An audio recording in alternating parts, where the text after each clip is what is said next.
እኔ ሶስት ነገሮች ነው ማንሳት የምፈልገው። መጀመሪያ እንኳን ወደዚህ መጣን። እኔ ባሌ የመጨረሻ የመጣሁት 13 ዓመት በፊት ነው። ባሌ ጂኦግራፊ ነው ለኛ መልክዓ ምድር ነው እንጂ ሌላ ነገር የለውም። ሰው ደርሼ መጥቻለሁ። ቢያንስ ያኔ መንገድ ለመመረቅ ነበር የተመጣው። በስንት ዘመን የተሰራች አንድ መንገድ ብቸኛ መንገድ ነበረች። በሄሊኮፕተር ሄድኩት። በጣም ሀብታም ምድር መሆኑን የሚያጠራጥር ነገር አልነበረው። እንዲህን አትሊስት ሀብት ለመጠቀም እንኳን መንገድ ቀደም ብሎ መስራት እንዴት አልታያቸውም ብዬ ጠይቅ ነበር። ያን እንኳን ያልኩት ለመዝረፍ ነበረ፣ ግን መዝረፍ የሚለው ቃል ትንሽ ከወድ ስለሚል ነው።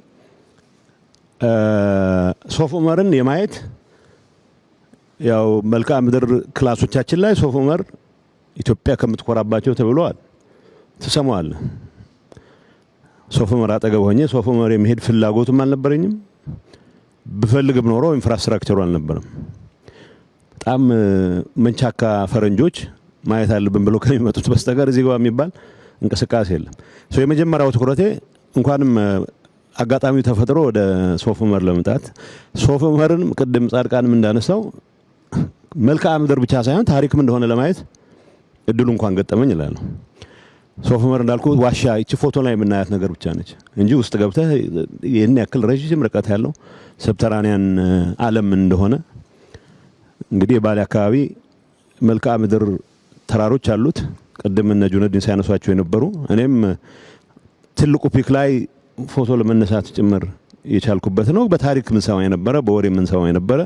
ከመልክዓ ምድርነት ባለፈ ሰውን አታስታውስም፣ ታሪኩን አታስታውስም። ስለዚህ ተጨማሪ ታሪኮችን ማየት የምንችልበት እድል ስለተፈጠረ በጣም ጥሩ አጋጣሚ ነው የሚል እምነት አለኝ። ሶፍ ዑመር መልክዓ ምድር ብቻ ግን አይደለም። ባሌ ያሉት ተራሮች መልክዓ ምድር ብቻ አይደሉም። ውብ የመሆናቸውን ያክል ብዙ እንስሳት መያዛቸውን ያክል ታሪክም ናቸው።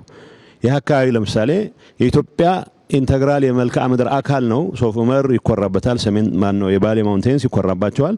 ግን ደግሞ እዚህ አካባቢ ከ1000 ዓመት በፊት ጀምሮ ከሙሉ ዓለም የተሰባሰቡ የእስልምና ምሁራን ትምህርት ይቀስሙበት የነበረ አካባቢ መሆኑን ማንም ሰው አስታውሶ አያውቅም። የታሪካችን አካል አድርገንም ተንትነነው አናውቅም። በጂኦግራፊ የምንኮራውን ያክል ታሪኩም አካላችን ነው ብለን አስበን የምንችልበት አጋጣሚ ነበር ወይ? ቅድም እንደተነሳው ለጂኦግራፊ ያለን ፍቅር ኢትዮጵያም ሆነ ሂማላያስ ሆነ ብዙ ላይቀየር ይችላል። እዛ ውስጥ ያለው ታሪክ ግን የኛም ታሪክ አካል ነው ብለን ባሰብን ቁጥር ነው የበለጠ አታችመንታችን የሚጠነክረውና ከመልክዓ ምድር ወጥተን ታሪኩንም ጭምር ለማየት አጋጣሚ ስለፈጠረ ከሶፍ ዑመር ጀመርን እንጂ ያየናቸው አካባቢዎች ውስጣቸው ብዙ ታሪክ ያዘሉ ናቸው።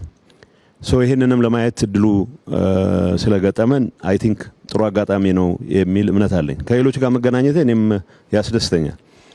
ቅድም አባዱላ ሲያነሳ ተመላልሻለሁ ይላል። ጁነዲንም ተመላልሽ ሁሉም እዚህ ይኖሩ ነበረ። ለምንድን ነው መሰረተ ልማት ማስፋፋት ያልቻል ነው የሚለው ጥያቄ ተመልሰ ስታየው ምናልባት የእንቁላልና የጫጩት የዶሮ ፕሮብሌም ጉዳይ ነው። ሰላምን ልማት ነው የሚያመጣው ወይስ ልማት ነው ሰላምን የሚያመጣው? እርግጠኛ የሆነ መልስ መስጠት አትችልም። ቢያንስ ግን አንዱን ይደግፋል። አባዱላ እዚህ በምትመጣበት ሰዓት አብዛኛው የማረጋጋት ስራ መስራት ላይ ትኩረት አድርገህ ሊሆን ይችላል። ጁነዲን በሚመጣበት ሰዓት ስላይትሊ የተለየ ስራ ሰርቶ ሊሆን ይችላል። እንደዛው የሆነ ይሄንበት ሂደት ነው። ግን በተግባር እዚህ አካባቢ ያለውን ፖቴንሻል መጠቀም ያስቻለን እድል ለምን አላየንም ብለን ስናስብ ታሪክ አለው፣ ጂኦግራፊ አለው፣ ብዙ ሀብት አለው። ቢያንስ ወንዞች አሉት። ከዲቫስቴሽን ውጪ ለልማት ብሎ የማያውቁ ወንዞች አሉ። ራሱ ሶፍ ዑመር ዋሻን እንኳን ያየን እንደሆነ ወንዝ በሚሞላበት ሰዓት ዋሻ ውስጥ ሲገለጽ እንደሰማሁት ጠቅላይ ሚኒስትሩም ሲገልጽ እንደሰማሁት እዚህ አጋጣሚ ወንዝ በሚሞላበት ሰዓት የፈለከውን ብትሰራ ጠራርጎት ነው የሚሄደው። እንደዚህ አይነቱ ኢንፍራስትራክቸሮች እንኳን ለመስራት የማያስችል ተፈጥሮ እዳ የሚሆንበት ሁኔታ ወደ ሀብት እንዴት እንቀይረዋለን የሚለው ነገር መታሰብ መቻል አለበት። መሬቱ እያለ ህዝቡ እያለ ኢንፍራስትራክቸሩ በመታጣቱ ምክንያት ግን ኢንፍራስትራክቸሩን ለመስራት የሚያስችል ሀብትም እያለ ትኩረት አለማድረጋችን ምናልባት የመድኃኒት ውሳኔ የወሰን ያክል ነው መቆጠር መቻል ያለበት። በታሪክ በዛ ደረጃ ነው መረዳት መቻል ያለበት።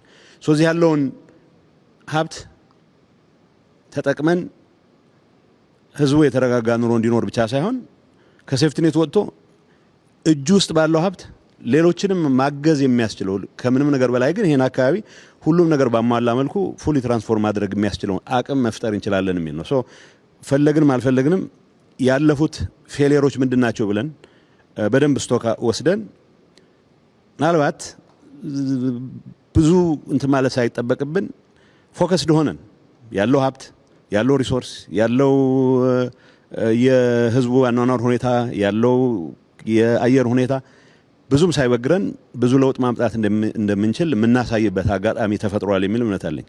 ሶ ስናት አባውት ባሌ አሁን የምናወራው ስለ ባሌ አይደለም። ታሪካችን፣ መልክዓ ምድራችን፣ የቱሪስት